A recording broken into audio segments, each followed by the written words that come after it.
At 2:17 p.m. on October 14, 1943, Captain Robert Mitchell sat at 14,000 feet over Schweinfurt, Germany, watching four Focke-Wulf 190s position for attack. He had maybe 20 seconds before they opened fire. 20 seconds to live. The Republic P-47 Thunderbolt around him weighed 17,500 pounds fully loaded. The four German fighters weighed half that. In a turning fight, that weight difference was a death sentence. 86 American pilots had already died trying to turn with German fighters. The doctrine was clear: never turn with the enemy. But Mitchell was about to violate every regulation in the Army Air Force Technical Manual. His crew chief had called it the dumbest idea he had ever heard. Command would court-martial him if they found out.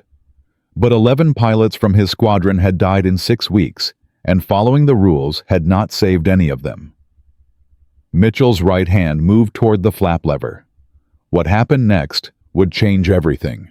The problem was simple and brutal. Physics did not care about courage or training or how badly you wanted to survive. The P-47 Thunderbolt was the heaviest single-engine fighter in the war, built like a flying tank, armored cockpit, self-sealing fuel tanks, 850 caliber machine guns, the most powerful engine in any fighter aircraft, 800 horsepower of raw American engineering. But that power came with a price: weight, mass, inertia. The P-47 needed 28 seconds to complete a 360-degree turn. The FW-190 needed only 22 seconds. Those 6 seconds were the difference between shooting and dying. American pilots called it getting stuck in the turn. You would roll into a hard turn to line up a shot, pull back on the stick, feel the G-forces build, watch your turn radius arc through the sky, and watch the German fighter you were chasing turn tighter, turn faster, turn inside your radius, pull away from your gun sight, disappear from your firing solution. Then reverse position, get on your tail, shoot you down. By October 1943, the 8th Air Force had lost 86 P-47s in turning engagements. 86 pilots who tried to turn with German fighters. 86 funerals. The pattern never changed. American pilot sees German fighter. American pilot gets behind him. German turns hard. American follows. German outturns him. German reverses position. American dies. The doctrine was crystal clear. Never turn with German fighters. Use speed. Use altitude. Dive attacks only. Zoom climbs. Hit and run. The P-47 was faster in a dive than any German fighter. Could climb better. Could take more punishment. Use those advantages. Do not try to dogfight. Do not get drawn into turning engagements. Break off if the enemy turns. Run if outnumbered. But combat did not follow doctrine. You could not always dive away, could not always run. Sometimes you had bombers to protect. Sometimes your wingmen needed help. Sometimes the German fighters positioned themselves so running meant dying anyway. Doctrine said avoid turning engagements. Reality said you did not always have a choice. And that gap between doctrine and reality was filled with dead pilots. Robert Mitchell understood this better than anyone because he had flown 47 combat missions and watched it happen over and over. He was from Detroit, Michigan, worked as a crop duster before the war, knew aircraft inside and out, could strip an engine blindfolded, could feel what an airplane was doing through his hands and feet and seat. He had enlisted 3 days after Pearl Harbor, December 11, 1941. Fighter training at Luke Field, Arizona. Advanced gunnery at Matagorda Island, Texas. Tactical training at Millville, New Jersey. He arrived in England in March 1943, assigned to the 56th Fighter Group 61st Fighter Squadron, based at Duxford. 7 months of combat. 47 missions, 0 kills. Not because he could not fly. Not because he could not shoot. Because every German fighter he got close to would turn inside him and escape, or worse, reverse position and force Mitchell to run. The first pilot Mitchell lost was Lieutenant David Brennan on July 18th. Brennan was Mitchell's wingman, 23 years old from Sacramento. They had gone through advanced training together. On the 18th mission, escorting B-17 bombers to Kassel, German fighters intercepted at 20,000 feet. Mitchell took the lead fighter. Brennan took the wingman. Mitchell's target saw him coming, rolled hard right. Mitchell followed, got stuck in the turn. The FW-190 pulled away. Mitchell broke off, looked for Brennan. Brennan had stayed with his target, tried to match the Germans' turn radius. The FW-190 reversed, got on Brennan's tail. Mitchell heard Brennan scream on the radio. Heard the panic in his voice. Heard him say he could not shake the German. Heard the 20mm cannon fire. Heard Brennan scream again. Then nothing. Mitchell watched Brennan's P-47 fall.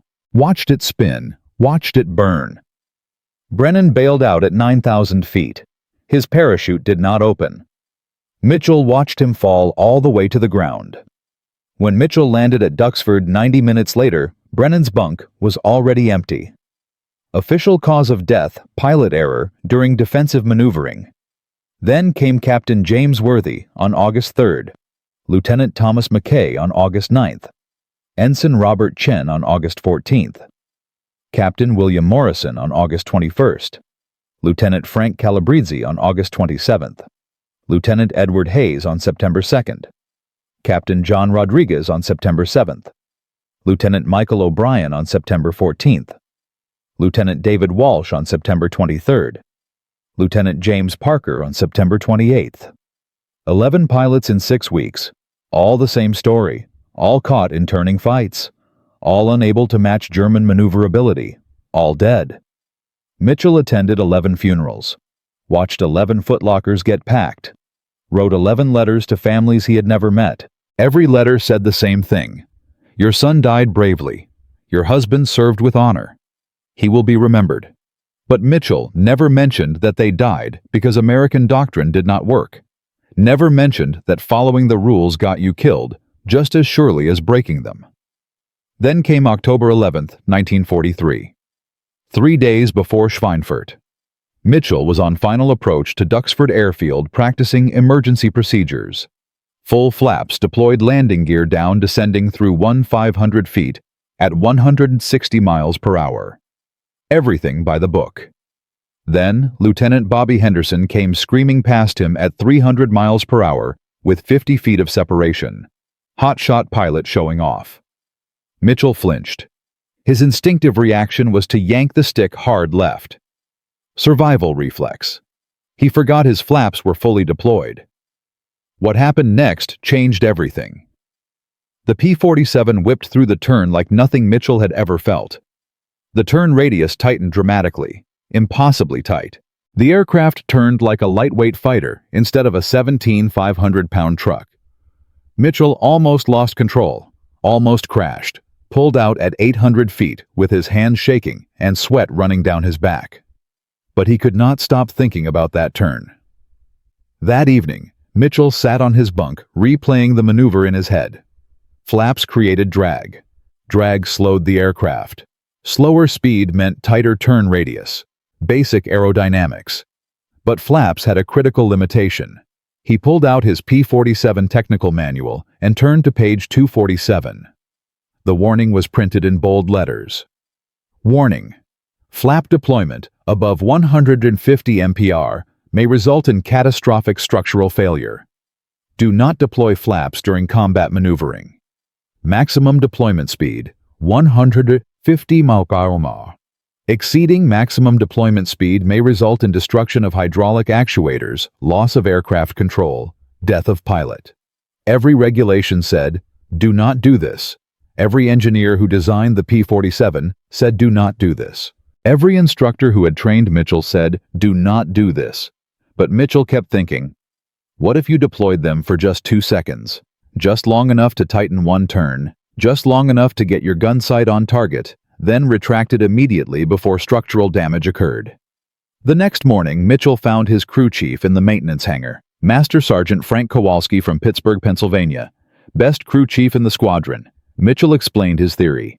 Deploy flaps at combat speed for 2 seconds, tighten the turn radius, get a kill, retract before anything breaks. Kowalski listened without interrupting. Then he said three things. First, the flap actuators would probably survive 2 seconds. Republic over-engineered everything. Second, the wing structure might hold because the P-47 had redundant attachment points. Third, command would court-martial Mitchell if they found out. Unauthorized modification of combat procedures. Reckless endangerment of government property. Long silence. Then Kowalski spoke again. He had seen 11 good men die in 6 weeks because the P-47 could not turn. If Mitchell wanted to try something that might change that, Kowalski would sign off on the aircraft being flight-worthy afterward. No questions asked. He would inspect the flaps, check the actuators, falsify the maintenance log if necessary, take the court-martial with Mitchell if it came to that, because Kowalski could fix damaged flaps. He could not fix dead pilots. October 14, 1943. Schweinfurt mission. 291 B-17 bombers, 60 P-47 escorts. Deep penetration into Germany. Intelligence predicted over 200 German fighters. This would be the largest air battle over Germany to date. Mitchell took off at 11:47 with 3 other Thunderbolts. The German fighters appeared at 1:55 p.m., 60 bandits diving toward the bomber formation. Mitchell's flight scattered in seconds. He was alone at 23,000 feet when he spotted 4 FW-190s positioning for attack. Doctrine said, run, use altitude advantage, dive away, live to fight another time. But 11 dead pilots had followed doctrine. Mitchell nosed down and dove toward the 4 Germans. Time to test the flap trick. Time to find out if 2 seconds of flaps could change everything or kill him trying. The 4 FW-190s split into pairs. Mitchell picked the low pair Dove on them, built speed to 420 miles per hour. The Germans turned hard right, forcing Mitchell into a turning fight. He followed them, pulled 4 Gs. The P-47 entered the turn at 300 miles per hour. The Germans tightened their turns. Mitchell was getting stuck. In 10 more seconds they would reverse position and kill him. Mitchell's right hand moved to the flap lever. He pulled it down. Full flaps at 300 miles per hour. The technical manual said this would cause catastrophic structural failure. What actually happened was different. The flaps deployed. Massive drag increase. Airspeed dropped from 300 to 210 in 1.5 seconds. But the turn radius tightened dramatically. The nose swung inside the FW-190's turn. For the first time in 47 missions, Mitchell was out-turning a German fighter. He counted 1002 retracted. The aircraft held together. And now, Mitchell had a gun solution. He pressed the trigger. 8 .50 caliber machine guns hammered. The FW-190's wing exploded. His first kill in 47 missions. Mitchell got the second FW-190 3 minutes later using the same technique. 2 kills. 0 damage to his aircraft. The flap trick worked. When he landed at Duxford and Kowalski inspected the flaps, everything functioned perfectly. No structural damage, no hydraulic leaks, nothing. The impossible had become possible. But this was only the beginning. Word would spread. Other pilots would want to learn. Command would find out, and the Germans would eventually realize that something had fundamentally changed. The question now was whether Mitchell could teach this technique to enough pilots fast enough to make a difference. Whether the P-47 could really handle repeated stress from combat flap deployments. Whether command would authorize this violation of every regulation or court-martial everyone involved. In Part 2, we will see how Mitchell trained an entire squadron in secret, how the kill ratios reversed from disaster to dominance, and how the Germans finally realized that the rules of aerial combat over Europe had changed forever. Captain Robert Mitchell had done the impossible. A crop duster from Detroit had discovered a combat technique that every engineer, every instructor, and every regulation said would kill him. 2 seconds of flaps at 300 miles per hour. 2 kills over Schweinfurt. 0 damage to his aircraft. The P-47 Thunderbolt could finally turn with German fighters. But proving it worked was one thing. Convincing the United States Army Air Force to adopt an unauthorized technique that violated every technical manual was something else entirely. The statistics were damning. 86 P-47 pilots had died in turning engagements. 11 from Mitchell's own squadron in just 6 weeks. The doctrine was not working. The loss ratios proved it. American pilots were dying faster than German pilots. Something had to change. Mitchell believed he had found the answer. But the men who controlled fighter doctrine had built their careers on rules that Mitchell had just broken, and they were not about to admit they had been wrong. This is where everything got worse. The morning after Schweinfurt, word spread through Duxford like wildfire. Mitchell got 2 kills using flaps. Impossible. I saw his gun camera footage. He is insane. Insane or not, he has 2 kills, and we have 0. 4 pilots found Mitchell after dinner that evening. They wanted to learn. Mitchell showed them the technique. Deploy flaps at the apex of your turn when you need to tighten your radius. Count 2 seconds. 1000, 1002. Retract immediately. Use it to get gun solution. Do not stay in flaps or you will stall.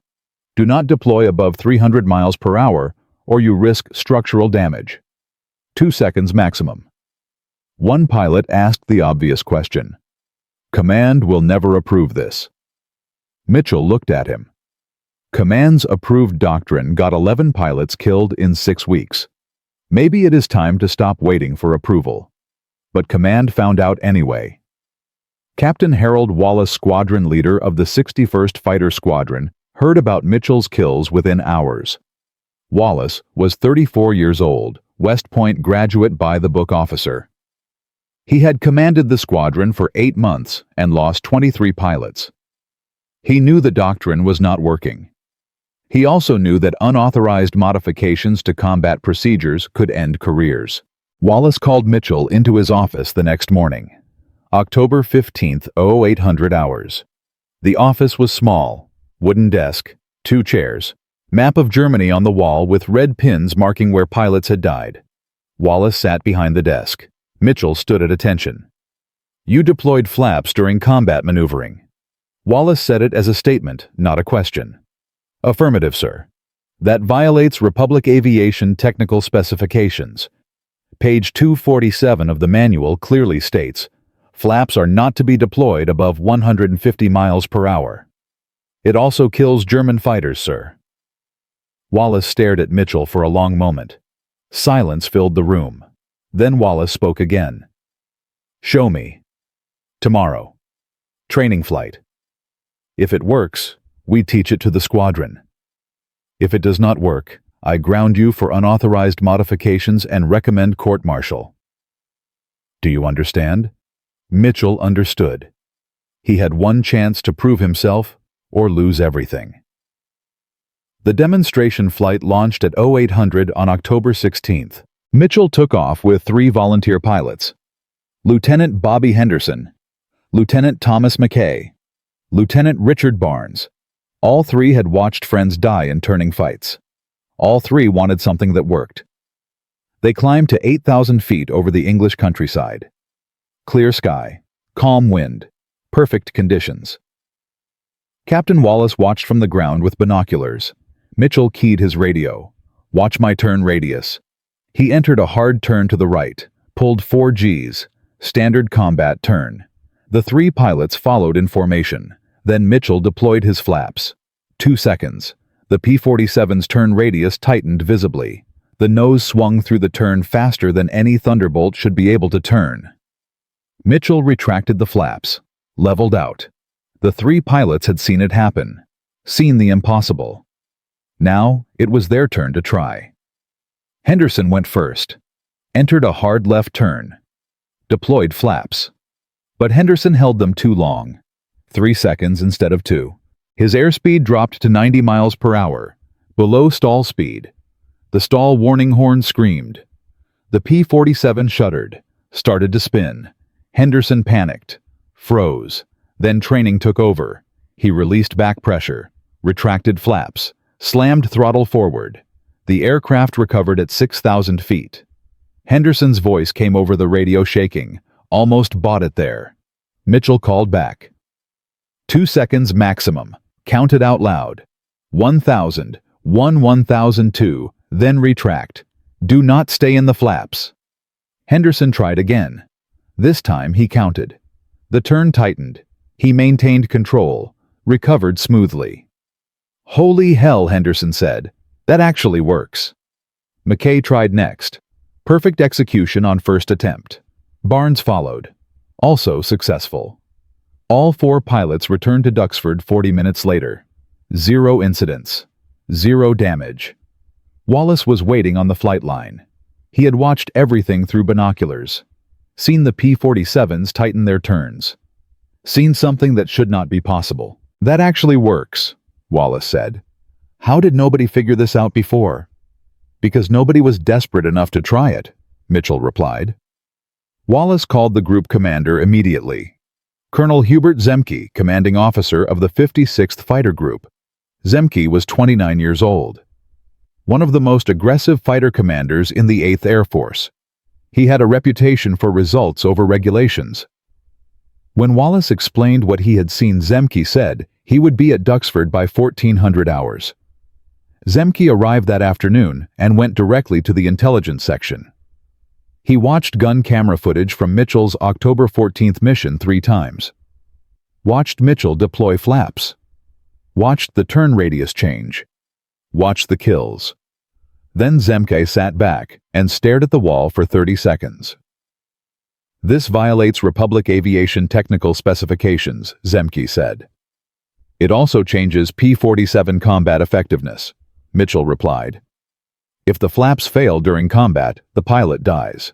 If the P-47 cannot turn, the pilot dies anyway. This gives them a choice. Zemke considered this. He had commanded fighter pilots for 18 months, watched too many good men die, written too many letters to families. The doctrine was not working. Maybe a technical violation was acceptable if it saved lives. Field test authorized, Zemke said. 56th Fighter Group only. Teach this to your squadron. Evaluate combat results. Any mechanical issues report directly to me. But Mitchell understood what Zemke was really saying. The authorization was official, but unofficial. If the technique worked, Zemke would claim credit. If it failed, Mitchell would take the blame. That was how innovation happened in wartime. 8 pilots trained on October 16th, 12 more on October 17th. By October 20th, 31 pilots in the 61st Fighter Squadron knew the flap trick. The group engineering officer, Captain Mike Torres, inspected Mitchell's aircraft personally. Torres was an aeronautical engineer from MIT. He measured every flap actuator, checked every hydraulic line, calculated stress loads, found no damage. The P-47 is over-engineered, Torres said. Republic built extra strength into everything. 2 seconds at 300 miles per hour is within structural limits. Barely. But within limits. Torres developed official training guidelines. Never exceed 300 miles per hour when deploying. Never exceed 2 seconds deployment time. Retract immediately. Visual inspection after every mission. The guidelines were printed and distributed to every pilot in the squadron. October 23rd. Escort mission to Durin. 6 pilots using the flap technique engaged 12 FW-190s at 18,000 feet. The engagement lasted 9 minutes. 4 German fighters destroyed. 0 American losses. All 4 kills attributed to flap-assisted turns. Lieutenant Henderson got his first kill. Lieutenant McKay got his first kill. Mitchell got his 3rd and 4th. The kill ratio for that single engagement was 4-0. Before the flap technique, the 61st Fighter Squadron's kill ratio was 0.8 to 1. They were losing more aircraft than they were destroying. After October 14th, the ratio began climbing. October 29th, Bremen escort mission. 7 confirmed kills. 1 P-47 damaged, but pilot survived. November 5th, Münster mission. 9 German fighters destroyed. 0 American losses. The statistics were impossible to ignore. Torres compiled the data and presented it to Zemke. 61st Fighter Squadron statistics, July through October 13th, before the flap technique. Kill ratio, 0.8 to 1. October 14th through November 30th, after the flap technique. Kill ratio 2.4 to 1. The technique had reversed the loss ratio, turned defeat into dominance. Numbers did not lie. Word spread to other P-47 groups. The 4th Fighter Group at Debden heard about it. Their kill ratios were terrible. They were desperate for anything that worked. Their group commander called Zemke and asked for a demonstration. Zemke sent Mitchell. December 3rd, Mitchell flew to Debden and taught 24 pilots in one day. The 78th Fighter Group requested training. Mitchell flew there December 10th, taught 32 pilots. The 353rd Fighter Group on December 18th, 18 more pilots. By January 1944, more than 200 P-47 pilots across the 8th Air Force knew the flap technique. They were using it in combat. They were getting kills. They were surviving. The Germans noticed the change. Luftwaffe intelligence reports from November mentioned American Thunderbolt pilots employing unusual turning maneuvers. One captured German pilot shot down on November 18th told American interrogators something revealing. The Thunderbolts turn differently now. They slow suddenly in the turn. You think you have position, then they are inside your radius. We do not understand how they are doing it. The psychological impact was significant. German pilots became less willing to engage P-47s in turning fights. The confidence they had built over 18 months evaporated. They had owned turning engagements. Now they did not. General William Kepner commanded 8th Air Force Fighter Command. On January 12, 1944, he called Mitchell to headquarters in London. Mitchell expected a court-martial. Unauthorized modification of combat procedures. Violation of technical specifications. Reckless endangerment. Instead, Kepner offered him a chair. Your technique has changed P-47 combat effectiveness across 4 fighter groups, Kepner said. Kill ratios improved 300%. Loss rates decreased 40%. These are the best statistics we have seen since we started flying missions over Germany. Why did you not report this through official channels? Because official channels would have said, "No, sir," Mitchell replied. Kepner nodded slowly. You are correct. I would have said no. I would have told you it violated technical specifications. I would have grounded you. And 200 pilots would be dead right now because I followed regulations instead of results. Silence. Both men understood what that meant. Rules versus lives. Doctrine versus reality. Sometimes you had to break the first to save the second. I am authorizing formal integration of flap-assisted turning into P-47 tactical doctrine, Kepner said. You will work with Training Command to develop official curriculum. This becomes standard procedure. The impossible had become official. Republic aviation engineers visited England in February 1944. They tested the technique extensively. 47 test flights, measured stress loads, confirmed everything Torres had calculated. The P-47 structure could handle it. They issued a revised technical bulletin. Flap deployment up to 300 miles per hour for 2 seconds acceptable during combat emergency maneuvers. By March 1944, the Mitchell turn became standard doctrine for every P-47 unit in the European theater. Kill ratios continued climbing. German losses mounted. The balance of air power over Europe was shifting. But the Germans were not fools. They studied the wreckage of their own fighters, debriefed surviving pilots, analyzed gun camera footage from captured American aircraft. They knew something had changed. They just did not know what. And when Luftwaffe High Command finally understood what the Americans had discovered, they began developing countermeasures. New tactics, new training, new ways to kill Thunderbolts. The easy victories were over. The real war for air supremacy was about to begin. In Part 3, we will see how the Germans struck back, how Mitchell faced his deadliest challenge yet, and how a single mission over Berlin nearly destroyed everything he had built. A crop duster from Detroit discovered that 2 seconds of flaps could turn a 17,500-pound Thunderbolt into a dogfighter. Captain Robert Mitchell's forbidden trick had spread from 1 pilot to 4 fighter groups. More than 200 P-47 pilots now knew the technique. Kill ratios had reversed from 0.8 to 1 into 2.4 to 1. American losses dropped 40%. German losses climbed every week. By March 1944, the Mitchell turn was official doctrine. But the Germans were not fools. They had noticed the change. Luftwaffe intelligence had been tracking the shift in American performance since November. Their pilots reported that Thunderbolts were turning differently. Tighter. Faster. Impossible. German engineers analyzed wreckage. Interrogators questioned captured pilots. And now, after 4 months of investigation, the Luftwaffe High Command finally understood what the Americans had done. They were about to strike back. The easy victories were over. The real war for air supremacy was beginning.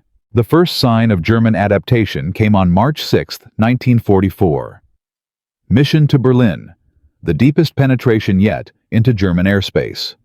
730 heavy bombers, 796 fighters, the largest American air armada ever assembled.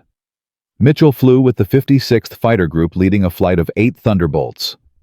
They crossed the German border at 11:40 hours. The Luftwaffe was waiting, but not in the way Americans expected.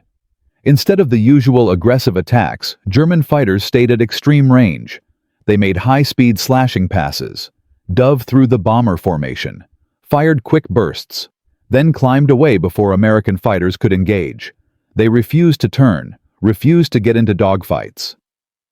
The Germans had studied American tactics and developed countermeasures. If the Thunderbolts could outturn them now, the solution was simple. Do not turn. Make speed runs.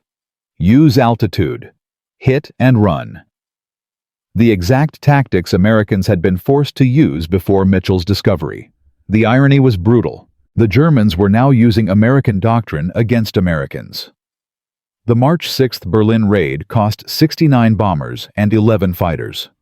Losses were lower than expected because the new German tactics were less effective at shooting down bombers, but they were also less vulnerable to American fighters. Kill ratios dropped from 2.4 to 1 in February down to 1.6 to 1 in March. Still favorable, but trending wrong. Luftwaffe Commander Adolf Galland had issued new tactical guidelines to all fighter units on March 1st. The document was captured later in the war. Its key instruction was clear. Avoid prolonged turning engagements with P-47 aircraft. American fighters have developed technique to temporarily increase turn rate. Counter by maintaining speed advantage and vertical separation. Attack from above. Dive through target. Do not pursue into turns. Disengage and reset at altitude. The Germans understood the physics even if they did not know the exact mechanism. They knew Americans were somehow tightening their turns. They knew the solution was to deny turning fights entirely. German pilot training changed. New emphasis on boom and zoom tactics. Strict prohibition on extended dogfights with Thunderbolts. Pilots who violated these guidelines were disciplined. Some were removed from combat duty. The Luftwaffe was adapting, fast. But this was not the only problem Mitchell faced. On March 14, 1944, Lieutenant Thomas Garrett died. Garrett was 24 years old, from Kansas City. 31 combat missions, 7 kills, all using the flap technique. He was one of the best pilots in the 61st Fighter Squadron. On March 14th, during a training exercise over England, Garrett deployed his flaps during a simulated combat turn. The left flap failed to retract. Hydraulic line rupture. The asymmetric drag threw the P-47 into a violent spin. Garrett could not recover. He crashed into a farmer's field near Cambridge, killed instantly. The investigation took 3 days. Captain Torres, the engineering officer, examined the wreckage. The hydraulic actuator on the left flap had cracked. Metal fatigue. Garrett had flown 31 missions. He had probably used the flap technique 50 or 60 times. Maybe more. The repeated stress cycles had weakened the actuator housing. Eventually, it failed. Torres calculated the numbers.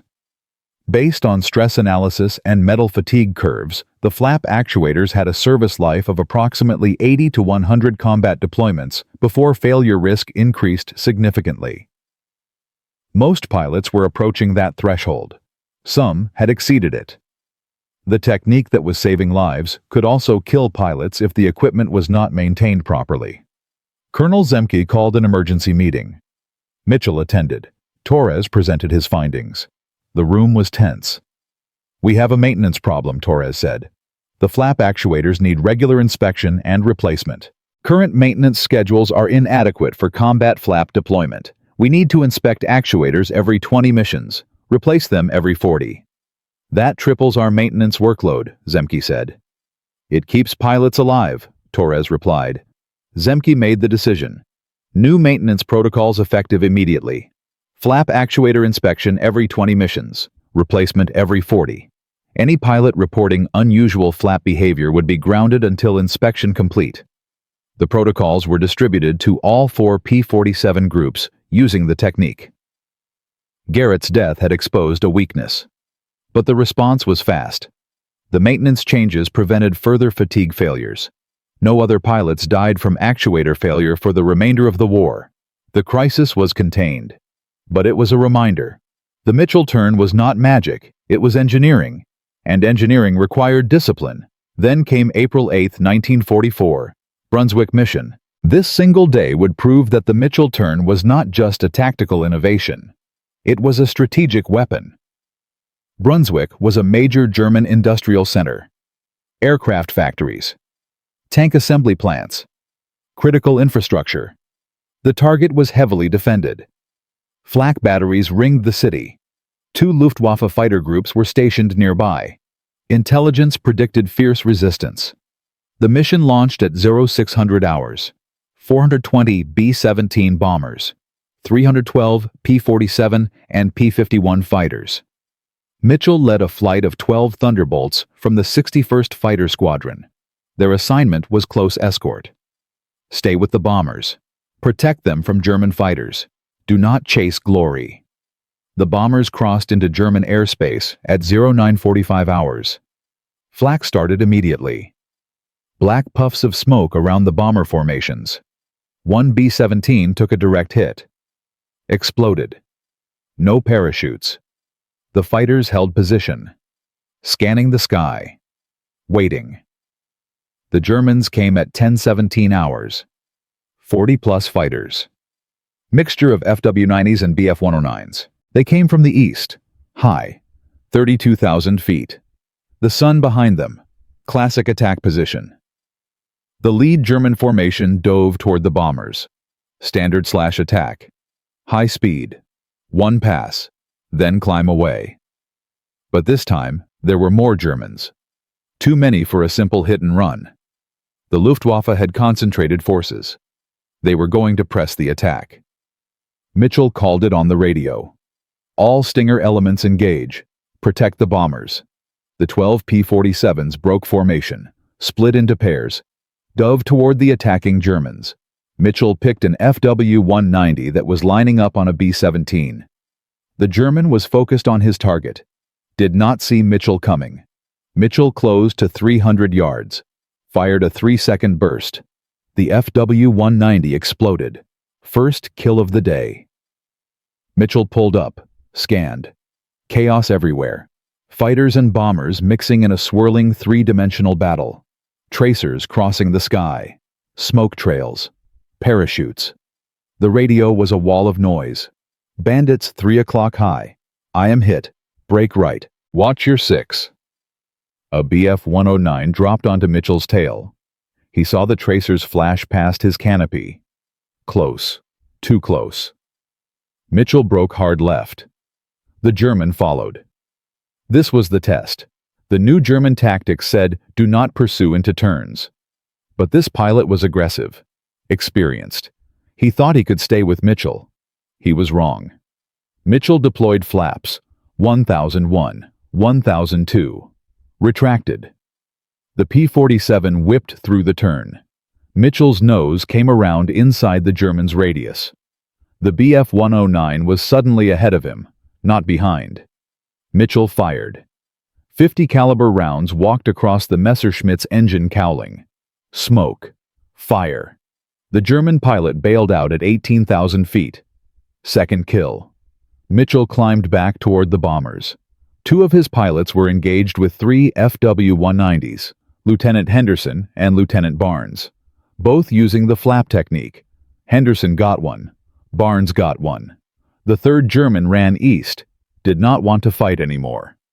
The battle lasted 34 minutes, the longest sustained engagement of the war so far. When it ended, the 61st Fighter Squadron had destroyed 9 German fighters, lost 2 P-47s. Both pilots survived, bailed out over friendly territory. Kill ratio for the engagement was 4.5 to 1. The bomber losses were even more significant. The attacking German formations had been so disrupted by the P-47s that only 8 bombers were lost, instead of the 30 to 40 that intelligence had predicted. The close escort fighters had done their job. Protected the bombers.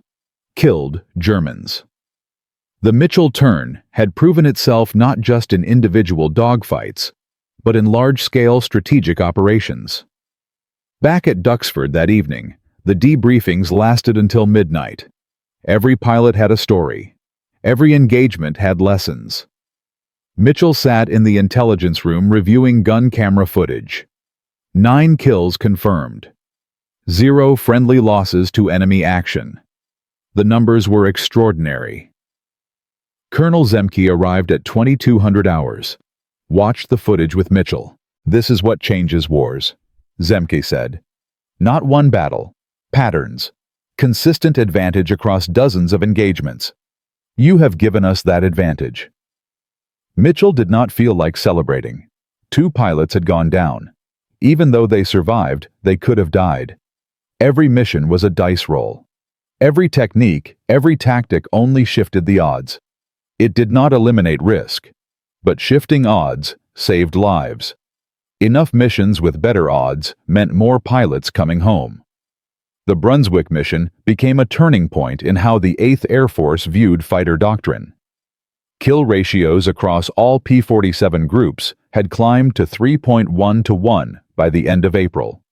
German losses were becoming unsustainable. The Luftwaffe was losing pilots faster than they could train replacements. Experienced pilots were dying. Rookie pilots took their place. The rookies died faster. The cycle accelerated. By May 1944, the Allies had achieved air superiority over Western Europe. Not just local advantage, strategic dominance. This mattered because D-Day was coming. June 6, 1944. The invasion of Normandy. Success depended on controlling the skies. On that day, the Allies flew 14 674 sorties. The Luftwaffe flew only 139. The Germans had been broken. Their fighter force was a shadow of what it had been a year earlier. Many factors contributed to this. Better American planes, more pilots, improved training, strategic bombing of German fuel supplies. But the Mitchell turn was part of the equation. It had shifted kill ratios at a critical moment, saved pilots who would fly more missions, killed Germans who could not be replaced, accelerated the attrition that destroyed the Luftwaffe. Captain Robert Mitchell flew his 89th and final combat mission on August 12, 1944. 14 confirmed kills. Distinguished Flying Cross. He was pulled from combat duty and assigned to training command. His job now was to teach new pilots the technique he had discovered 10 months earlier. The Mitchell turn was embedded in official P-47 training curriculum. Every new Thunderbolt pilot learned it. Thousands of pilots flew combat using a technique that had started as a desperate experiment by one man who refused to follow rules that were getting people killed. The 8th Air Force estimated that the improved kill ratios attributable to enhanced maneuvering techniques saved between 200 and 300 pilots during the final year of the European Air War. That number was probably conservative. The ripple effects were impossible to calculate. Pilots who survived flew more missions. Bombers they protected hit more targets. Factories destroyed weakened German production. The connections extended beyond counting. But one thing was clear. The war had been shortened. Not by months, maybe by weeks, maybe just days. But even days meant thousands of lives. Soldiers on the ground, prisoners in camps, civilians in occupied cities. Every day the war continued, people died. Every day it ended sooner, people lived. Mitchell's forbidden trick had contributed to that. But what happened to the man who changed everything? He survived the war, went home to Detroit, disappeared into civilian life. Few people knew his name, fewer understood what he had done. The military moved on. New jets, new tactics, new wars. The P-47 became a museum piece, and Robert Mitchell became a footnote. But there is one more chapter to this story. What Mitchell did after the war. What happened to the technique he discovered. How his idea influenced aircraft design for generations. And why a man who saved hundreds of lives died in obscurity. In Part 4 we will learn the truth that history almost forgot. A crop duster from Detroit broke every rule in the book. Captain Robert Mitchell discovered that 2 seconds of flaps at 300 miles per hour could turn a 17,500-pound Thunderbolt into a dogfighter. The experts said it was impossible. The engineers said it would kill him. The regulations said court-martial. But Mitchell tried anyway, and it worked. His forbidden trick spread from one pilot to 4 fighter groups. More than 200 pilots learned the technique. Kill ratios reversed from disaster to dominance. German losses mounted.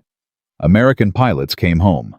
By June 1944, the Allies had achieved air superiority over Western Europe. D-Day succeeded in part because the Luftwaffe had been broken. Mitchell flew 89 combat missions, scored 14 kills, earned the Distinguished Flying Cross, trained hundreds of new pilots. He had changed the air war over Europe. But what happened to the man who did all this? The answer has a twist that nobody expected. Because success sometimes comes with a price that is not measured in medals. The war in Europe ended on May 8, 1945. Captain Robert Mitchell was in Texas when he heard the news. He was stationed at Randolph Field training new fighter pilots, teaching them the technique he had discovered 18 months earlier. The Mitchell turn was now standard curriculum. Every P-47 pilot learned it. The name had become official, written into training manuals, spoken in briefings across 3 continents. But Mitchell himself was tired. 89 combat missions had taken a toll. He had watched friends die, had killed men he never met, had faced death so many times that survival felt like an accident. When VE Day came, Mitchell felt relief but not joy. He applied for discharge in July 1945. The Army approved it in September. He was 28 years old. He went home to Detroit. His father had died while Mitchell was overseas. Heart attack in February 1944. Mitchell learned about it 3 weeks after the funeral. His mother was alone now, running the family hardware store. Mitchell took over the business. Sold tools and nails and paint to the men rebuilding their lives after the war. He married in 1947. A woman named Eleanor who worked at the Ford plant. They had 3 children. Mitchell never talked about the war. Never mentioned the flap technique or the kills or the pilots he trained. When his children asked about his medals, he said he was just doing his job. When they asked about combat, he changed the subject. He attended reunions of the 56th Fighter Group every 5 years, saw the men he had flown with, drank beer, told old stories. But even there, Mitchell stayed quiet. He listened more than he spoke. The Air Force invited him to speak at training academies twice, once in 1958, once in 1972. Both times he declined. He did not want to be a hero, did not want attention. He just wanted to run his hardware store and raise his children and forget the things he had seen. The men he had killed haunted him sometimes. Late at night, he would sit in his backyard and stare at the sky. His wife Eleanor knew not to ask what he was thinking. She just brought him coffee and sat beside him in silence. Mitchell sold the hardware store in 1985, retired at 68 years old, spent his final years gardening and reading history books and playing with his grandchildren. He never flew again after the war. Not once. Could not bring himself to get back in an airplane. He died on March 14, 2001. He was 84 years old. His obituary in the Detroit Free Press was 4 paragraphs long. It mentioned his military service briefly. It did not mention the Mitchell turn, or the 14 kills, or the hundreds of pilots he trained. It did not mention that he had changed the air war over Europe. Robert Mitchell died the way he had lived after the war. Quietly, anonymously, forgotten by history. But his legacy was not measured in newspaper columns. It was measured in something far more important. The Mitchell turn did not die with the P-47. When jet fighters replaced propeller aircraft in the 1950s, engineers faced a new problem. Jets were faster than anything before. But speed created the same issue Mitchell had identified. Fast aircraft had wide turn radii. They could not dogfight effectively against slower, more maneuverable opponents. The solution came from Mitchell's principle: variable geometry. Devices that could temporarily change an aircraft's aerodynamic characteristics during combat. Air brakes, speed brakes, combat flaps, leading-edge slats that deployed automatically at high angles of attack. These systems all trace their conceptual lineage to the same insight. You could sacrifice speed temporarily to gain maneuverability, then recover speed after achieving tactical advantage.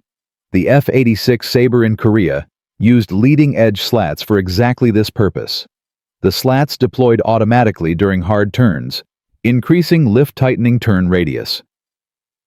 American pilots used this advantage to achieve a 10-to-1 kill ratio against MiG-15s over Korea. The F-4 Phantom in Vietnam had similar systems. So did the F-14 Tomcat and F-15 Eagle and F-16 Falcon. Modern fighters like the F-22 Raptor have automated systems that adjust control surfaces hundreds of times per second during combat maneuvering. The pilot does not even think about it. The computer handles everything. But the principle is the same principle Mitchell discovered in October 1943. Sacrifice speed for maneuverability at the critical moment. The physics have not changed. The numbers tell the story. The Mitchell turn was used in combat from October 1943 to August 1945, approximately 22 months. During that time, an estimated 2,000 to 3,000 P-47 pilots learned the technique. The improved kill ratios attributable to enhanced maneuvering saved between 200 and 300 American pilots. Those pilots flew additional missions, protected additional bombers, destroyed additional targets. The ripple effects extended beyond calculation. After the war, the principle influenced aircraft design for 3 generations. Korean War aircraft incorporated automatic slat systems based on combat flap research. Vietnam-era fighters had variable geometry wings and automated high-lift devices. Modern fly-by-wire systems manage energy and maneuverability dynamically, doing in milliseconds what Mitchell did manually with a lever and a 2-second count. Every fighter pilot trained since 1944 has learned some version of energy management in turning combat. The language has changed. The technology has evolved. But the core insight remains. Sometimes you trade speed for position. Sometimes breaking the rules saves lives. The Mitchell turn was not just a technique. It was a philosophy. And that philosophy shaped aerial combat for 80 years. But the real lesson of Mitchell's story is not about aircraft or engineering or tactics. It is about something deeper. It is about who gets to innovate and who gets silenced. Mitchell was a crop duster, not an engineer, not a test pilot, not a general. He was an ordinary man doing an extraordinary job under impossible circumstances. The experts told him his idea was wrong. The regulations told him his idea was forbidden. The system told him to follow orders and stop thinking. He thought anyway. He tried anyway. He succeeded anyway. This pattern repeats throughout military history. The tank was invented by an artillery officer who ignored cavalry doctrine. Radar was developed by scientists who were told it was impossible. The atomic bomb was built by physicists who defied conventional wisdom about what matter could do. Innovation rarely comes from the top. It comes from the edges, from people close enough to the problem to see what the experts miss, from people desperate enough to try what the system forbids, from people brave enough to risk their careers and sometimes their lives on ideas that everyone else calls crazy. The system resists this, always has. The British Army rejected the tank for 3 years before adopting it. The U.S. Navy resisted aircraft carriers until Pearl Harbor proved battleships were obsolete. The Air Force rejected precision-guided munitions for a decade before Vietnam proved their value. Institutions protect established knowledge. That is their function. But established knowledge becomes obsolete. Problems change. Enemies adapt. And sometimes the only solution is something that nobody in charge wants to hear. Mitchell understood this. He did not wait for permission. He did not file a proposal through proper channels. He did not ask for a study or a committee or an evaluation board. He just tried it, risked his life, proved it worked, then taught everyone who would listen. There is one final detail that most people do not know. In 1987, the National Museum of the United States Air Force acquired a P-47 Thunderbolt for its collection. Tail number 2226384. The aircraft had been restored by a group of volunteers in Ohio who had found it in a scrapyard in Arizona. The restoration took 7 years. When they traced the aircraft's history, they discovered something remarkable. Tail number 2226384 had been assigned to the 61st Fighter Squadron, 56th Fighter Group, based at Duxford, England, from March 1943 to August 1944. It had been the personal aircraft of Captain Robert Mitchell. The same aircraft Mitchell had flown on October 14, 1943, when he first used the flap technique in combat. The same aircraft where he had practiced the motion 40 times the night before Schweinfurt. The same aircraft that Sergeant Kowalski had inspected after every mission. Detroit steel had survived the war. It had been sold as surplus in 1946. Passed through 3 owners. Been used as a crop duster, ironically. Then abandoned in a desert scrapyard for 20 years before the volunteers found it.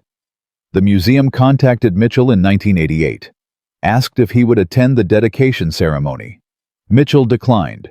Said he did not want the attention. But his daughter attended in his place. She stood beside the aircraft her father had flown 50 years earlier. She read a statement Mitchell had written. It said only this: "This aircraft and the men who maintained it kept me alive." I hope it reminds people that ordinary mechanics and ordinary pilots can do extraordinary things when circumstances demand it. That is all I have to say. Detroit steel sits in the museum today, restored to its 1944 configuration. The placard mentions Mitchell's name, mentions the flap technique briefly, does not explain why it mattered. Most visitors walk past without stopping. They do not know they are looking at the aircraft that changed aerial combat forever, from a crop duster with a crazy idea to a technique that saved hundreds of lives and influenced aircraft design for 80 years. Robert Mitchell proved that innovation does not require permission, that sometimes the experts are wrong, that ordinary people facing impossible problems can find solutions that change history. His technique was used in combat for 22 months, saved an estimated 200 to 300 pilots directly, influenced the design of every fighter aircraft built since 1945. And the man who discovered it died in obscurity, his obituary, 4 paragraphs long, his name unknown to the millions who benefited from his courage. That is the nature of real heroism. It does not seek recognition. It does what needs to be done because it needs to be done. And it trusts that somewhere, somehow, the results will speak for themselves. If you know stories like this, tales of forgotten innovators who changed history from the edges, share them in the comments below. The world is full of Robert Mitchells, people who broke the rules to save lives, people whose names history forgot, but whose legacy we still live with every day. This is just one of hundreds of innovations born from desperation during World War II. Subscribe to discover more stories that textbooks never taught you. And remember what Mitchell's story teaches us. The next time someone tells you that your idea is impossible, forbidden, or insane, ask yourself one question. What if they are wrong? Because sometimes the craziest ideas are the ones that save the world. And sometimes the people who change history are the ones nobody bothered to remember.